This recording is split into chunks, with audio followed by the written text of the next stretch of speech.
নন্দলাল তো একদা একটা করিল ভীষণ পণ, স্বদেশের তরে যা করেই হোক রাখিবেই সে জীবন। সকলে বলিল আহা করো কি নন্দলাল। নন্দ বলিল বসিয়া বসিয়া রহিব কি চিরকাল। আমি না করিলে কে করিবে আর উদ্ধার এই দেশ। তখন সকলে বলিল বাহবা বাহবা বাহবা বেশ। নন্দর ভাই কলেরায় মরে দেখিবে তাহারে কেবা। সকলে বলিল যাও না নন্দ করো না ভাইয়ের সেবা। নন্দ বলিল ভাইয়ের জন্য জীবনটা যদি দিই না হয় দিলাম, কিন্তু অবাগা দেশে হইবে কি বাসাটা আমার অতি দরকার ভেবে দেখি চারিদিক। তখন সকলে বলিল হা হা হা তা বটে ঠিক।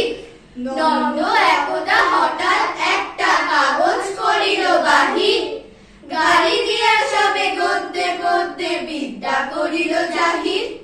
পড়িল ধন্য দেশের জন্য নন্দ কাটিয়া খুন, লেখে যত তার দ্বিগুণ ঘুমায় খায় তার 10 গুণ। খাইতে ধরিল লুচি ও চোখা ও সন্দেশ থাল থাল। তখন সকলে বলিল বাহবা বাহবা নন্দলাল। নন্দ একদা কাগজেতে এক সাহেবকে দেয় গালি, সাহেব আসিয়া গলাটি তাহার টিপিয়া ধরিল খালি। নন্দ বলিল আহা করো কি ছাড়ো না ছাই। কি হবে দেশের গলাটি পুড়িতে আমি যদি মারা যাই।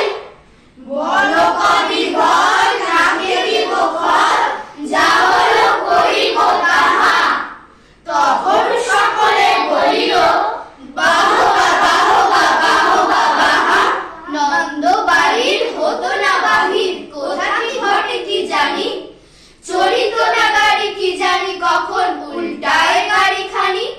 নৌকা ভীষণ ডুবিছে ভীষণ রেলে কলিশন হয়। হাটিতে সর্প কুকুর আর